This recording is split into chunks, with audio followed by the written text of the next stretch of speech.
seconds. All right, recording in progress. Um, what is up, everybody? You have absolutely caught me not doing something I normally do. I'm here with Joel Gulledge. Perhaps you've seen him in some of the shorts, and we're doing, oh, nice, fireworks. and I put together this presentation recently, and Joel and I are just going to kind of hang out and go through it. I wanted to make a long form video. This presentation is something I'm proud of, and it has to do with, as you can see here on the title screen, the forgotten flora of Northwest Mississippi. This is my home, connecting with nature for balance and beauty in the native garden. What a nice ring. Isn't that nice? So, go on from here. Joel, are you ready? Yes, let's do it. Game on. All right. So you see here, this is a power line we recently visited in Marshall County, Mississippi, and it is fantabulous. I haven't seen anything this beautiful in my life. The natural beauty here is breathtaking. But I have this slide here because and Joel actually he got a copy of this book before I did. And if you don't and you live in the South and this is your thing, this book is unbelievable. But I took some inspiration off the title of the book, Forgotten Grasslands of the South. I hyper focused on my region, my home being Northwest Mississippi, although we are going to touch on Southwest Tennessee just because I mean, that political boundary doesn't really mean anything, as it pertains to plant communities. You could even say the Mid South. And Joel lives in Germantown, Tennessee. So what's cool is that we're both finding these sites just over that state line, over that political boundary that they're completely linked. But let's see. This book was written by Reed F. Noss, who's a legend, complete legend. And say here, it's chosen from a place of respect, a nod to Reed Noss for showing me and many others the true southern landscapes described in this book, which goes into significant detail of almost the entire Southeast, describing these communities. I took what I learned from this book plus the early video content by Dwayne Estes around the time. So I started watching Dwayne Estes during I was going through a transformative period we'll get into later. But that's what sparked me to start looking around. And Joel, what was that? What was that like for you? When did you have an epiphany? That's what I kind of call it. But when did you have an epiphany? When did you start looking at roadsides? When did you become a obsessive? When did you get I'm getting one of these crazy guys on the side of the road like we are and in power lines getting way too excited.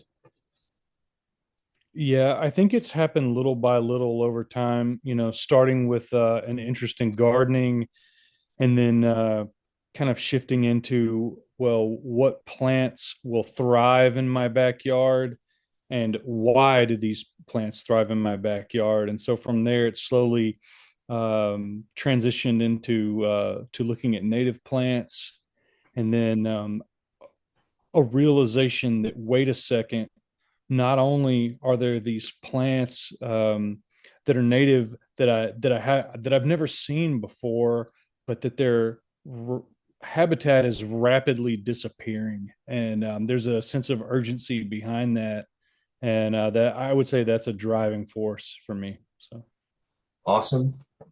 Um, and me as well. That's was an exceptional answer. Um, and yeah, it's you're right. It's not an overnight deal. And I'll go into it pretty in depth here. I want to talk more on that because it's funny, like everybody else I talk to, or everybody else that watches this, that they may be identify with another one of these points within our journeys that they're at. And then there's going to be other people, the legends, the Daryl Browns, the Alan Trentleys, that may be farther on, that are looking back. And those are the kind of guys like I love learning from these people. But let's keep going. So for this, I kind of uh, what do you need? What you need to dive into learning the native ecosystems of your home. So if you're curious and you want to, this is something you like, and you're starting to take a dive. What do you need? The love for the outdoors, an appreciation for the natural world. Get outside, sense of pride for your home, especially its unique natural features. So if these kinds of things interest you, if you've always wondered about them, those are pretty much those are the requirement. If not, it's probably not your thing. Genuine curiosity, keeping an open mind, observe the world around you, ask questions, and think like a kid. I always like when people say a childlike curiosity because I get excited, man. I think I'm stoked when I find stuff, and that's how kids are. It's like if you and so another thing is like I as time goes on, there were generations in the past that let's just go back multiple generations and say, there was a time in North America where there was so much wild that you wanted that away from your house. You had your home, your garden.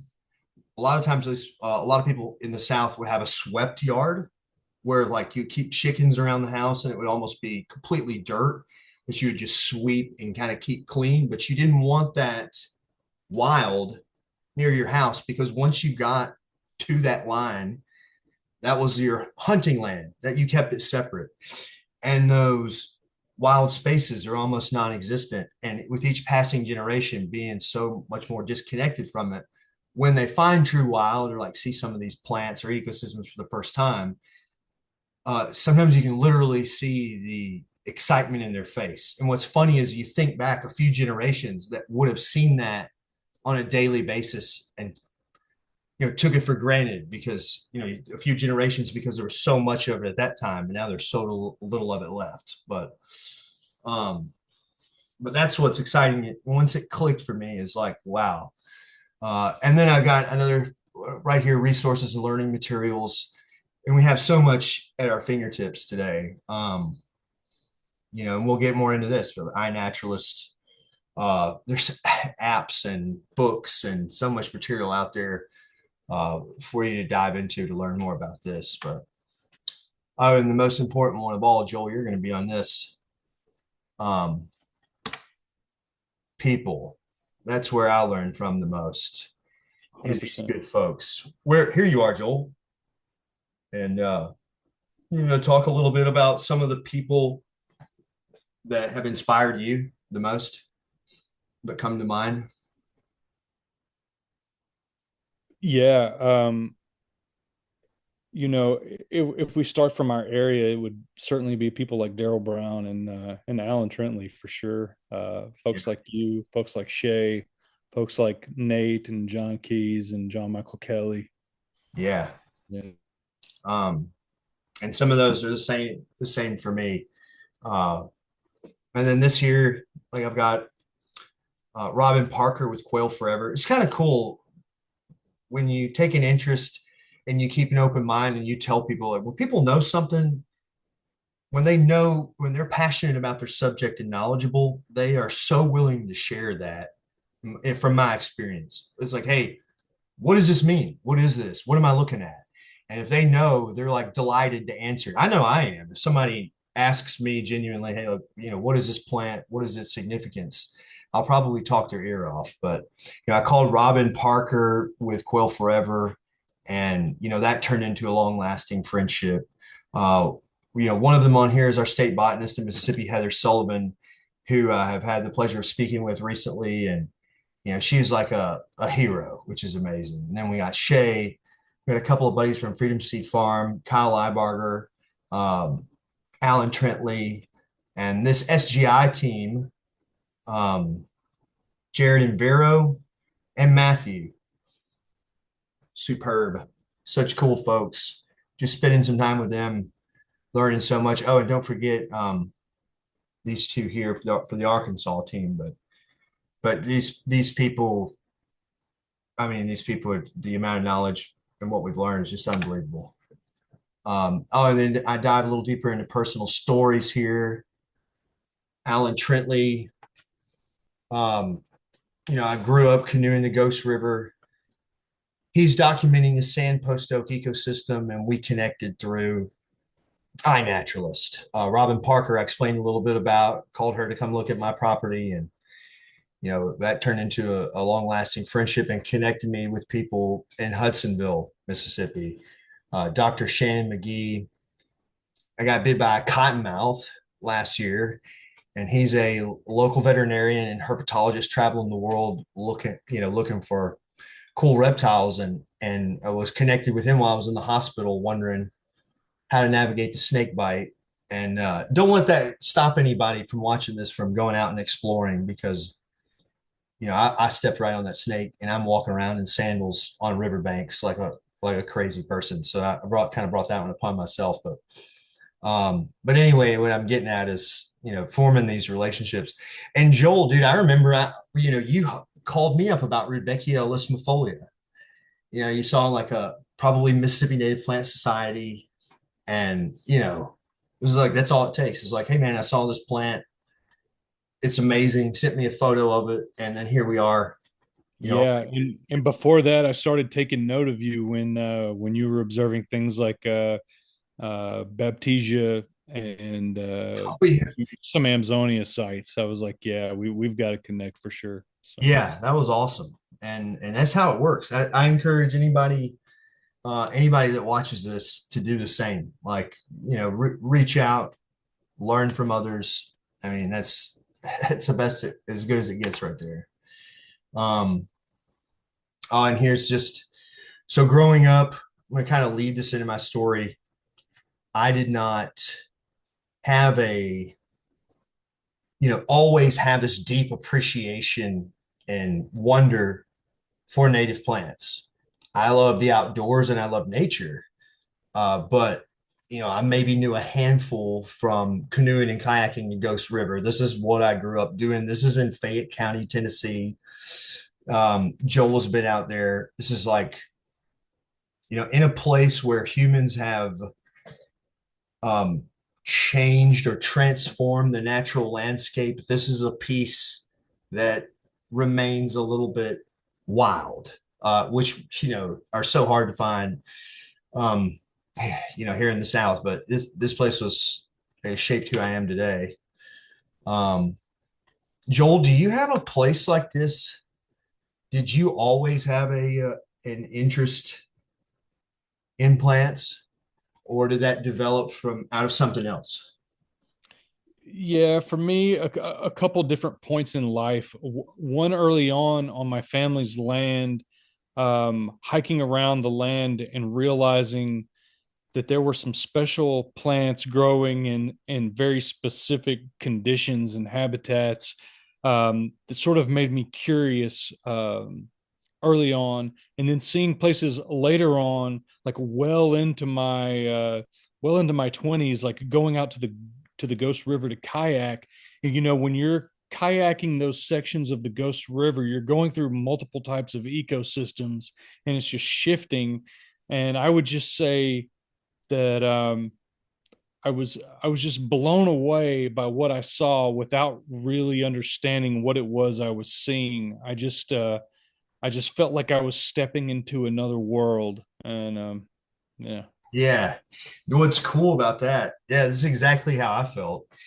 It was like, but we're like constantly in an artificial world.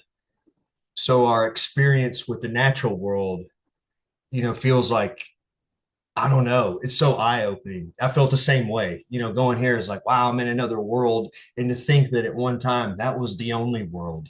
Like that's probably more of the world that I live in on a day-to-day basis, but yeah, more of the real world. But I feel you on that 100%. And in my so in my experience, growing up doing that, I had no clue what I wanted to do for a career. I was doing this canoe and kayak rental with my family.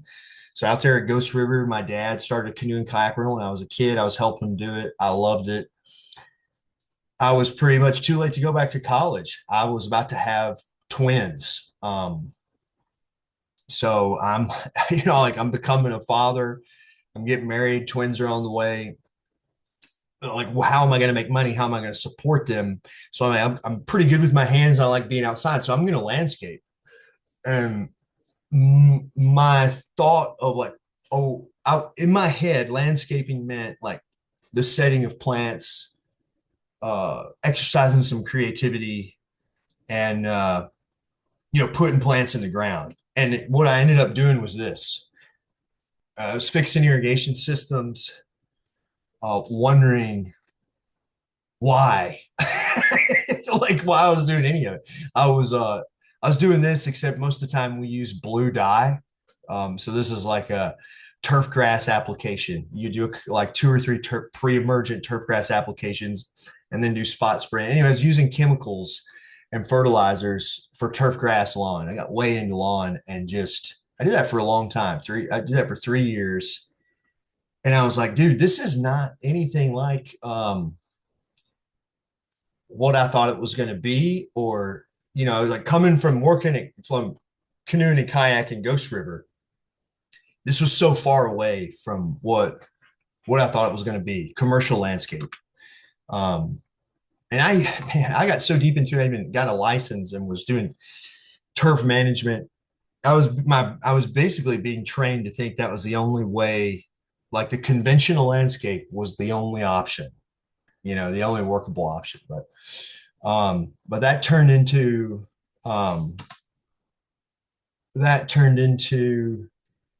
eventually it led to securing a position with at the time it was Riverfront Development. Today it's Memphis River Parks Partnership, which is a parks entity downtown that maintains all the parks on the Memphis Riverfront. And initially I was hired to manage turf and oversee like landscaping duties. But at that time, they were changing they're rebranding and changing leadership and moving towards naturalistic landscaping. They were working with a design firm called Groundswell out of Pennsylvania. And I met Meg Johnson, who is a designer of River Garden, and that completely changed my life. So she had a few plants that I recognized from Ghost River, like Itea virginica, Virginia sweet spire. We're using bald cypress trees, Lobelia cardinalis, Chasmanthium latifolium, river oats. Like the handful of native plants that I knew were in her design. And I kind of the narrative I had been told and taught was like, why would you use weeds, or why would you can't those are wild plants. There's wild plants are here, your landscape plants are here, and they don't belong together. Like this is your natural space, this is your manicured landscape. And so I questioned whether or not it was going to work.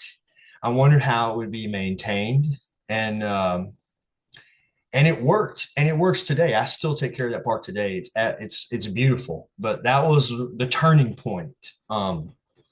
And we touched on that at the beginning, but not long after that, so I'm starting to dive into native landscapes. I worked under Daniel Gross for a couple of years, and to my knowledge, at that time, this was like 2020.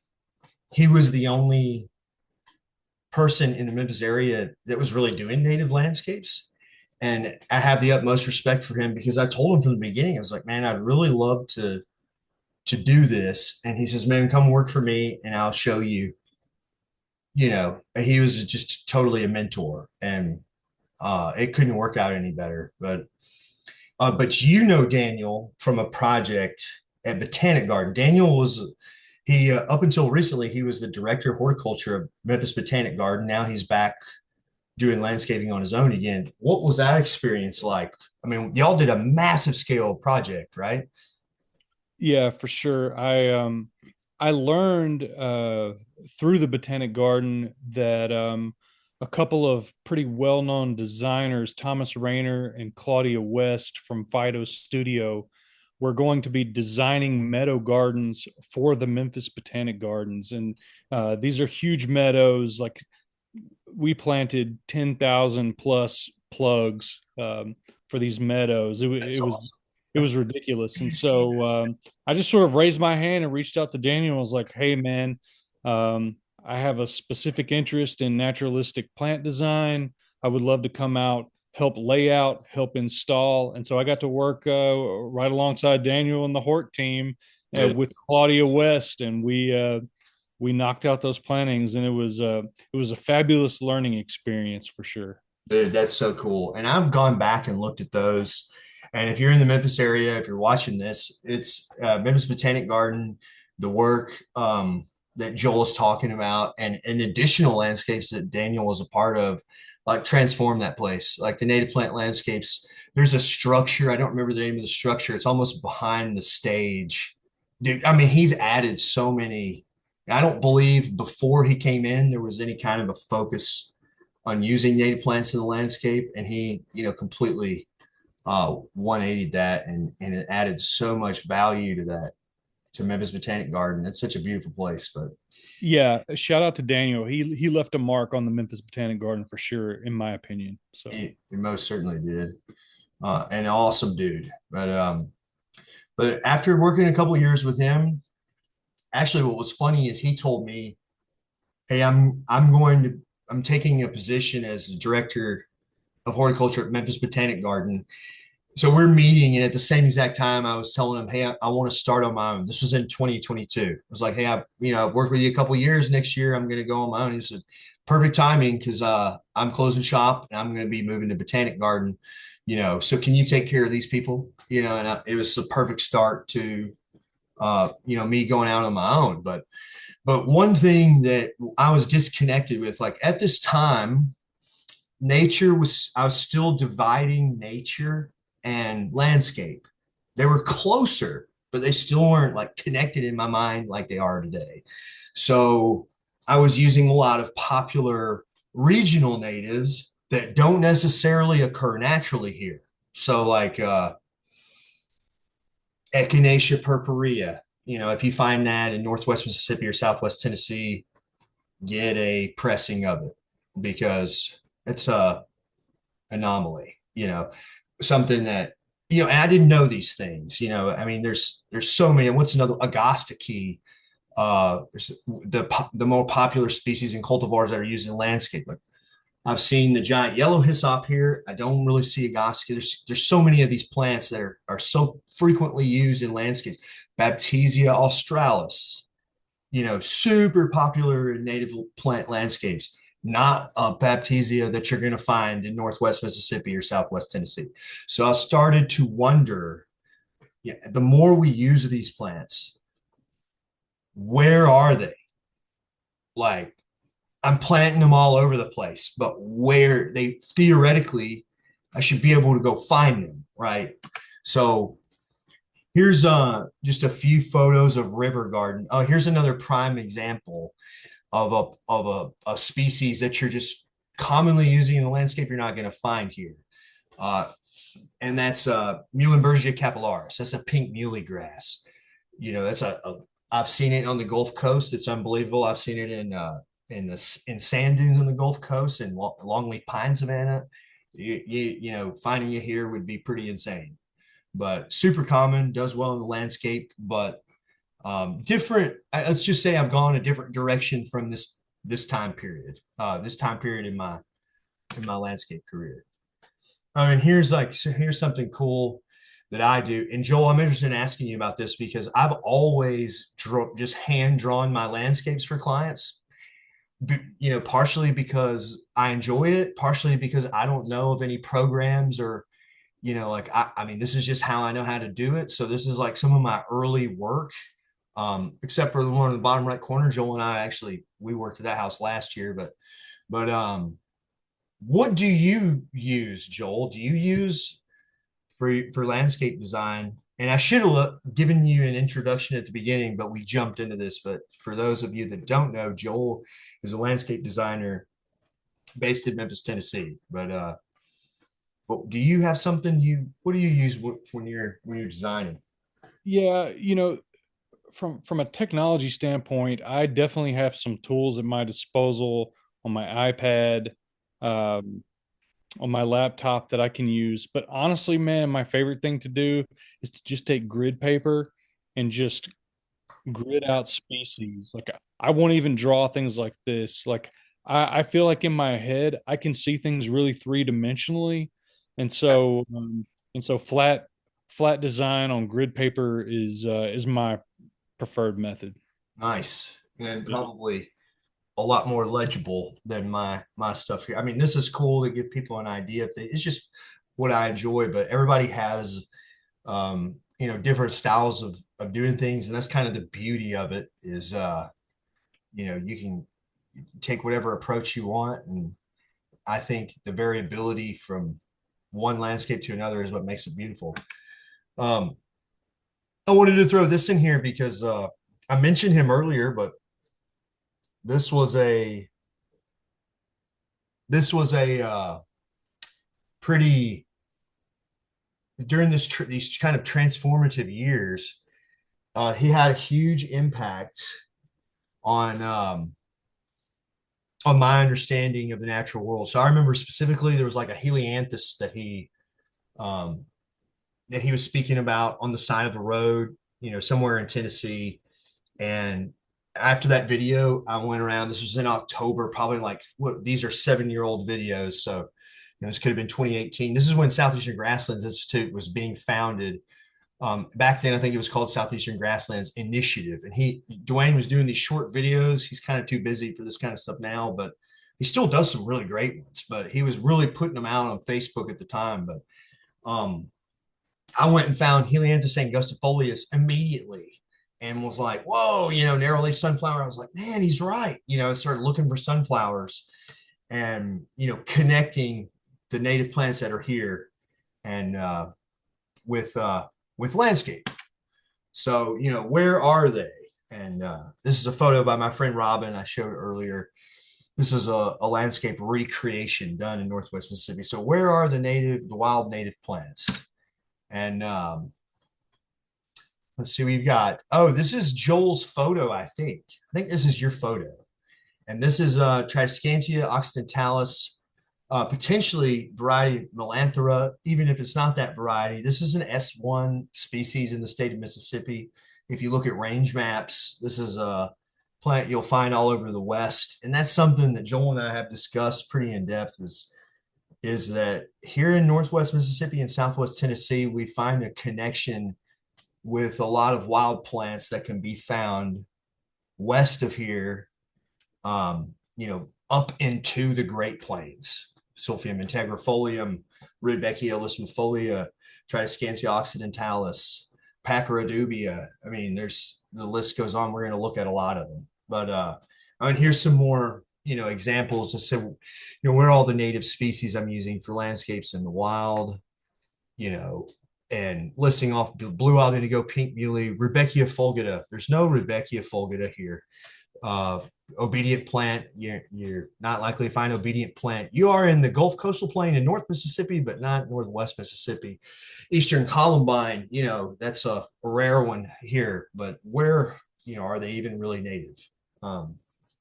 And it looks like I'm running out of time here. So this is cool. We'll have to make this like a three-parter because this is a pretty long presentation. But Yeah, we'll break this up into multiple parts.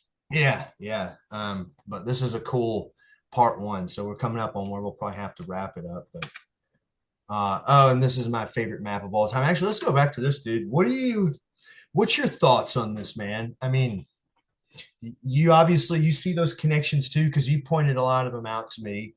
And were you using plants before that weren't necessarily naturally occurring here? And have you gravitated more towards using plants that you can find in the wild here over time?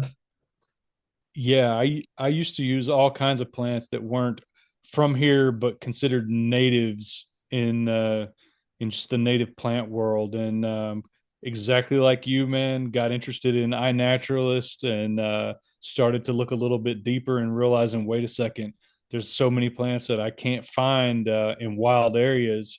Well, who can I find in wild areas? And then as it turns out, we have so many wonderful, interesting species right here in at uh, home.